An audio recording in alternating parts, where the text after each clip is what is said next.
Okay, we made it to chapter 5. In 2001, researcher in Great Britain began working with 248 people to build better exercise habits over the course of 2 weeks. The subjects were divided into three groups. The first group was the control group. They were simply asked to track how often they exercised. The second group was the motivation group. They were asked not only to track the workouts, but also to read some material on the benefits of exercise. The researchers also explained to the group how exercise could reduce the risk of coronary heart disease and improve heart health. Finally, there was the third group. These subjects received the same presentation as the second group, which ensured that they had equal levels of motivation. However, they were also asked to formulate a plan for when and where they would exercise over the following weeks. Specifically, each member of the third group completed the following sentence. During the next week, I will partake in at least 20 minutes of vigorous exercise on day at time in place. In the first and second groups, 35 to 38% of people exercised. Can we see that? At least once per week. Interestingly, the motivational presentation given to the second group seemed to have no meaningful impact on behavior, but 91% of the third group exercised at least once per week, more than double the normal rate. The sentence they filled out is what researchers refer to as an implementation intention, which is a plan you make beforehand about when and where to act. This is how you intend to implement a particular habit. The cues that can trigger a habit come in a wide range of forms. The feel of your phone buzzing in your pocket, the smell of chocolate chip cookies, the sound of ambulance sirens. But the two most common cues are times and location. Implementation intentions leverage both to these cues. Broadly speaking, the format for catering an implementation intention is, when situation X arises, I will perform response Y.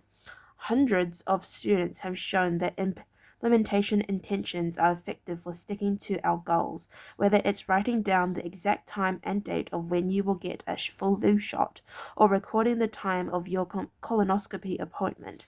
They increase the odds that people will stick with their habits like recycling, studying, going to sleep early, and stopping smoking.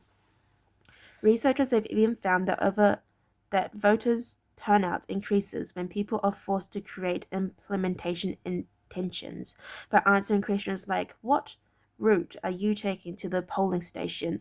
At what time are you planning to go? What bus will get you there? Other successful government programs have prompted citizens to make a clear plan to send taxes in on time or provide direction on when and where to pay late office traffic bills. The punchline is clear. People who make a specific path for when and where they will perform a new habit are more likely to follow through. Too many people try to change their habits without these uh, basic details figured out. We tell ourselves, I'm going to eat healthier or I'm going to write more, but we never say where and when these habits are going to happen. We leave it up to chance and hope that we will just remember to do it or feel motivated at the right time. And implementation intention sweeps away foggy notions like I want to work out more or I want to be more productive or I should vote and transforms them into a concrete path of action. Many people think they lack motivation when what they really lack is clarity. It is not always obvious when and where to take action. Some people spend their entire lives waiting for the time to be right to make an improvement.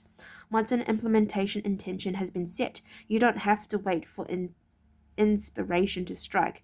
Do I write a chapter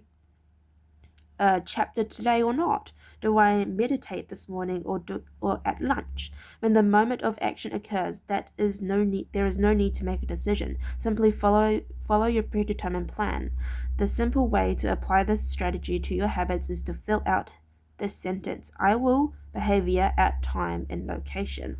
Meditation. I will meditate for 1 minute at 7 a.m. in my kitchen. Studying. I will study Spanish. Oh, I just spat on my book.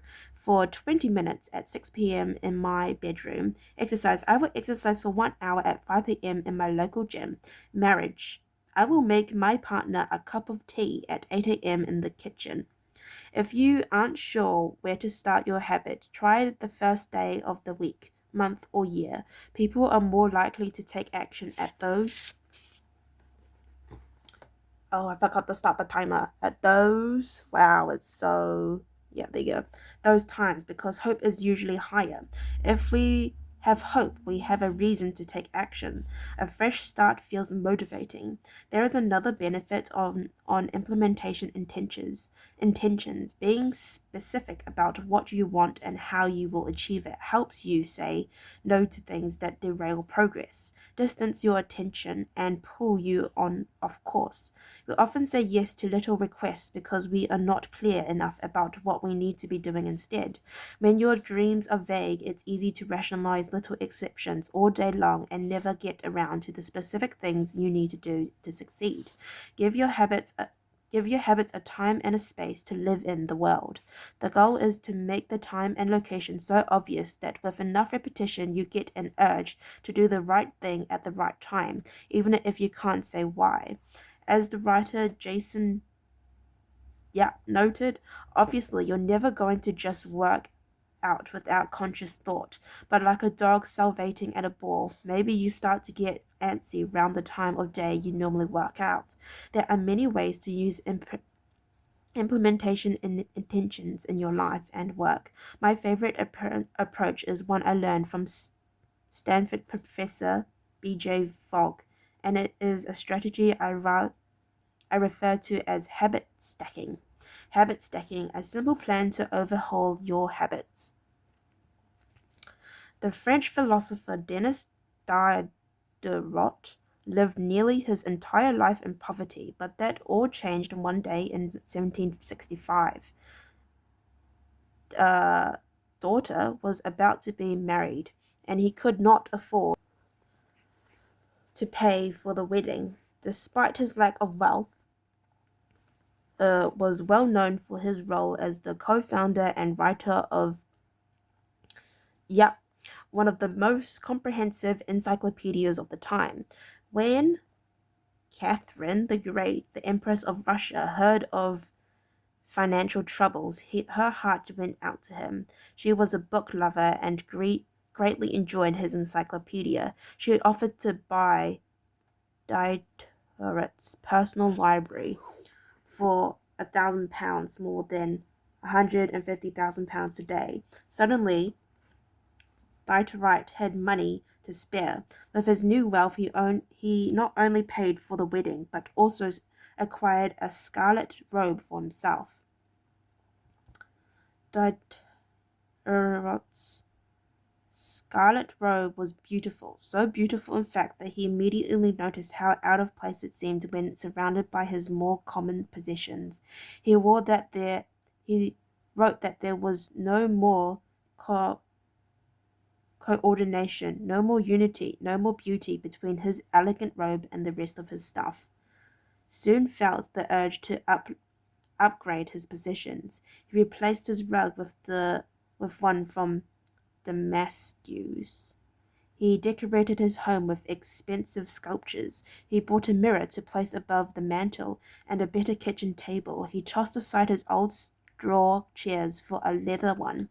Like falling dominoes, one purchase led to the next. Behavior is not uncommon. In fact, the tendency for one purchase to lead to another one has a name: the Diderot effect. The Diderot effect states that obtaining a new position often creates spirals of consumption that leads to additional purchases. You can spot this pattern everywhere. You buy a dress and have to get new shoes and earrings to match. You buy a couch and suddenly question the layout of your entire living room. You buy a toy for your child and soon you find yourself purchasing all of the accessories that go with it. It's a chain reaction of purchases. Many human behaviors follow this cycle. You often decide what to do next based on what you have just finished doing. Going to the bathroom leads to washing and drying your hands, which reminds you need to put the dirty towels in the laundry, so you add laundry detergent to the shopping list, and so on. No behavior happens in isolation. Each action becomes a cue that triggers the next behavior. Why is this important?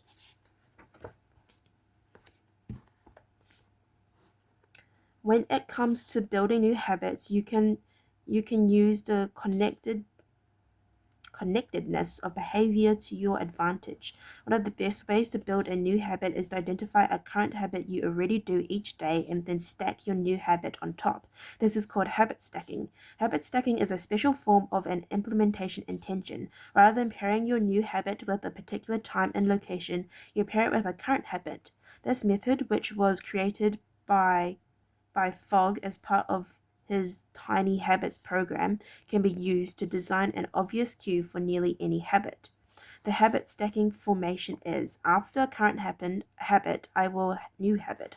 For example, meditation. After I pour my cup of coffee each morning, I will meditate for 1 minute. Exercise. After I take off my work shoes, I will immediately change into my workout clothes. Gratitude. After I sit down for dinner, I will say one thing I'm grateful for that happened today.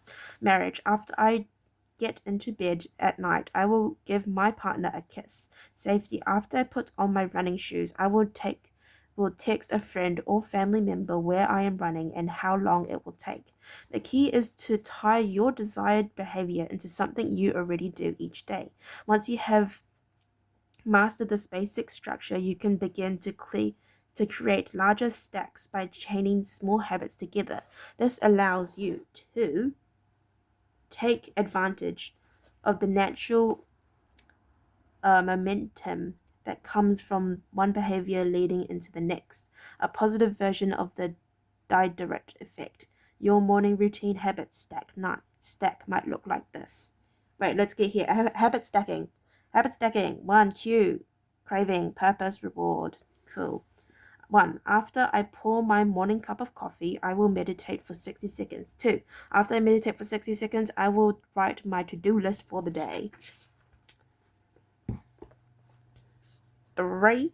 After I write my to-do list for the day, I will immediately begin my first task, or consider this habit stack in the evening. After I finish eating dinner, I will put my plate directly into the dishwasher. After I put my dishes away, I will immediately wipe down the counter. After I wipe down the counter, I will set out my coffee mug for tomorrow morning.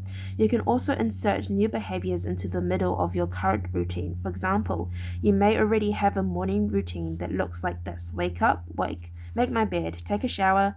Let's say you want to develop the habit of reading more each night. You can expand your habit stack and try something like wake up, make my bed, place a book on my pillow, take a shower. Now, when you climb into bed each night, a book will be sitting there waiting for you to enjoy. Overall, habit stacking allows you to create a set of simple results that guide your future behavior. It's like you always have a game plan for which action should come next. Once you get comfortable with this approach, you can develop general habit stacks to guide you whenever the situation is appropriate. Exercise. When I see a set of stairs, I will take them instead of using the elevator. Social skills. When I walk into a party, I will introduce myself to someone I don't know yet. Finances. When I want to buy something over $100, I will wait 24 hours before purchasing. Healthy eating. When I serve myself a meal, I will always put vegetables on my plate first. Minimalism. When I buy a new item, I will give something away. One in, one out. Mood. When the phone rings, I will take one deep breath and smile before answering. Forgetfulness. When I leave a public place, I will check the table and chairs to make sure I don't leave anything behind. No matter how you use the strategy, the secret to creating a successful habit stack is selecting the right cue to kick things off. Unlike an implementation intention, which specifically states the time and location for a given behavior, habit stacking's implicity has the time and location built into it. When and where you choose to do to insert a habit into your daily routine can make a big difference. If you're trying to add meditation into your morning routine, but morning times are chaotic and your kids keep running into the room, then that may be the wrong place and time. Consider when you are most likely to be successful. Don't ask yourself to do a habit when you are likely to be occupied with something else.